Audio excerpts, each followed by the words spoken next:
On a typical day at school, endless hours are spent learning the answers to questions. But right now, we'll do the opposite. We're going to focus on questions where you can't learn the answers because they're unknown.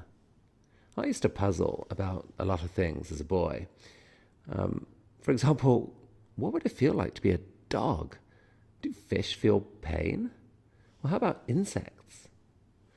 Was the Big Bang just an accident? I mean, is there a God?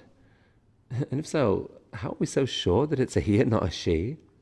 And why do so many innocent people and animals suffer terrible things? Is there really a plan for my life? Is the future yet to be written?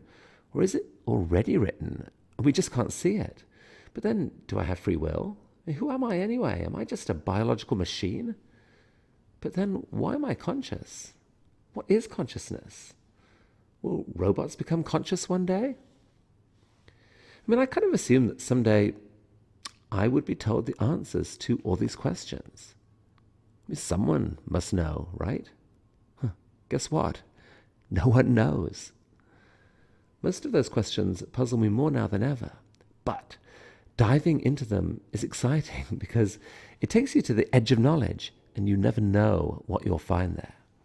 So, 2 questions that no one on earth knows the answer to.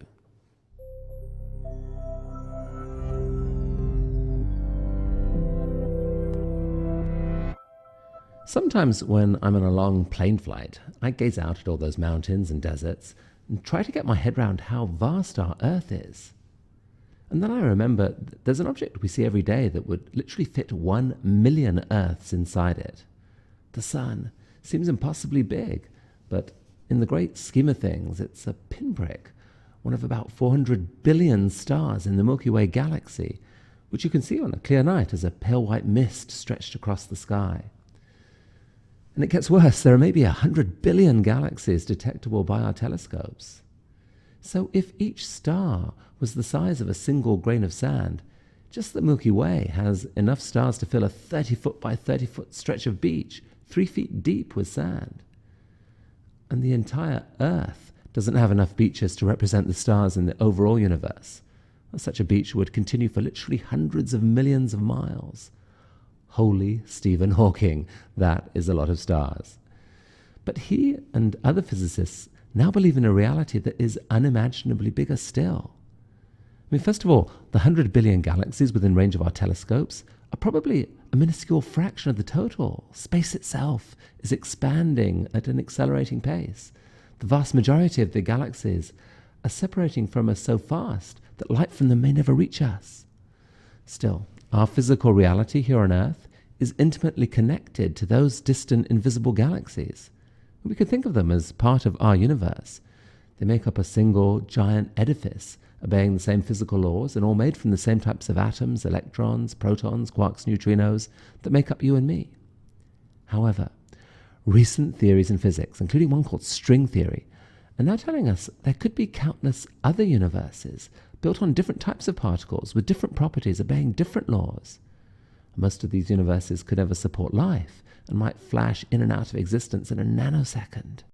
But nonetheless, combined, they make up a vast multiverse of possible universes in up to 11 dimensions, featuring wonders beyond our wildest imagination. And the leading version of string theory predicts a multiverse made up of 10 to the 500 universes. It's a 1 followed by 500 zeros.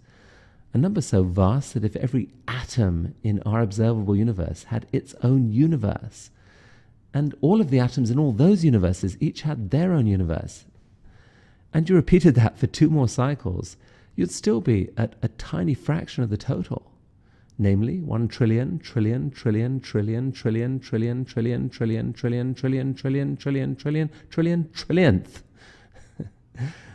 But even that number is minuscule compared to another number, infinity. Some physicists think the space-time continuum is literally infinite and that it contains an infinite number of so-called pocket universes with varying properties. How's your brain doing? Quantum theory adds a whole new wrinkle. I mean, the theory's been proven true beyond all doubt, but interpreting it is baffling, and some physicists think you can only unbaffle it if you imagine that huge numbers of parallel universes are being spawned every moment, and many of these universes would actually be very like the world we're in, would include multiple copies of you. In one such universe, you graduate with honors and marry the person of your dreams. In another, not so much. Well, there are still some scientists who would say hogwash. The only meaningful answer to the question of how many universes there are is one. Only one universe. And a few philosophers and mystics might argue that even our own universe is an illusion. So as you can see right now, there is no agreement on this question, not even close. All we know is the answer is somewhere between 0 and infinity. Well, I guess we know one other thing. This is a pretty cool time to be studying physics. We just might be undergoing the biggest paradigm shift in knowledge that humanity has ever seen.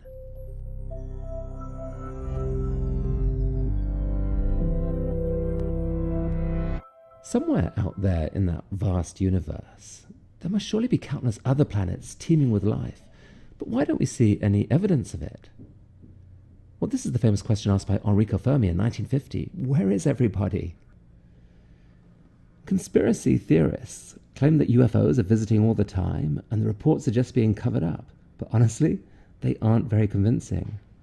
But that leaves a real riddle. In the past year, the Kepler Space Observatory has found hundreds of planets just around nearby stars.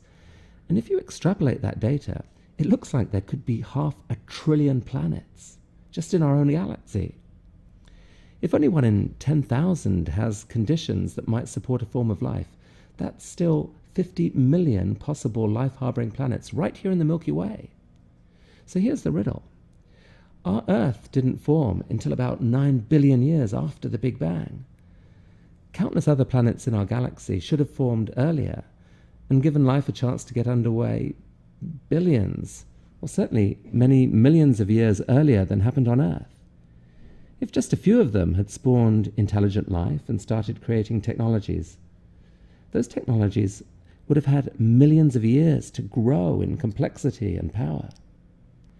On Earth, we've seen how dramatically technology can accelerate in just 100 years.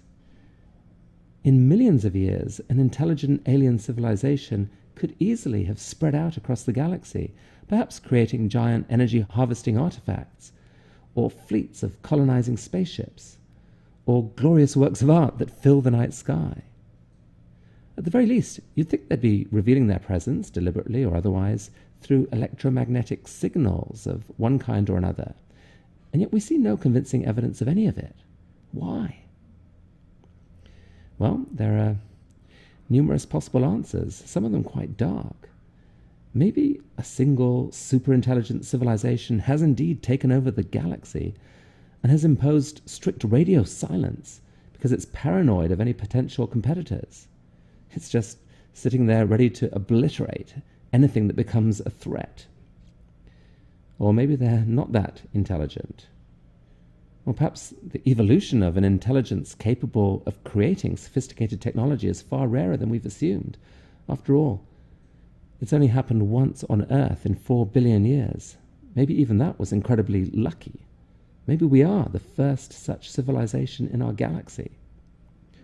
Or perhaps civilization carries with it the seeds of its own destruction through the inability to control the technologies it creates. But there are numerous more hopeful answers. I mean, for a start, we're not looking that hard, and we're spending a pitiful amount of money on it. Only a tiny fraction of the stars in our galaxy have really been looked at closely for signs of interesting signals. And perhaps we're not looking the right way.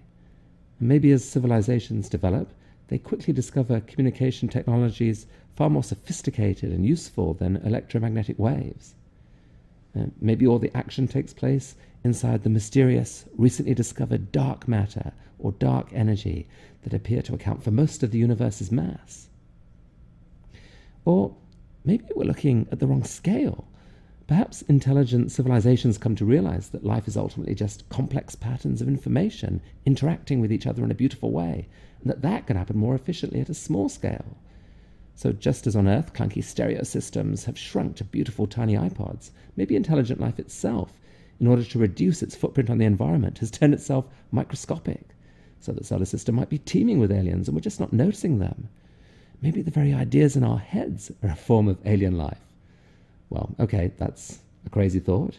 The aliens made me say it.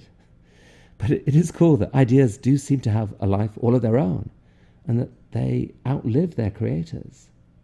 Maybe biological life is just a passing phase.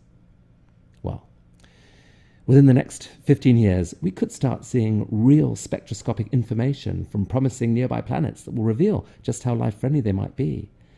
And meanwhile, SETI, the search for extraterrestrial intelligence, is now releasing its data to the public so that millions of citizen scientists, maybe including you, can bring the power of the crowd to join the search.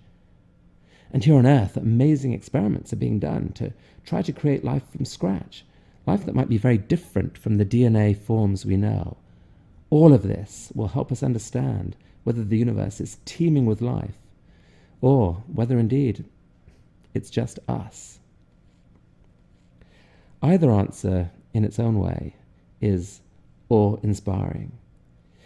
Because even if we are alone, the fact that we think and dream and ask these questions might yet turn out to be one of the most important facts about the universe.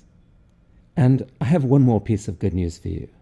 The quest for knowledge and understanding never gets dull. It doesn't. It's actually the opposite. The more you know, the more amazing the world seems. And it's the crazy possibilities, the unanswered questions that pull us forward. So, stay curious.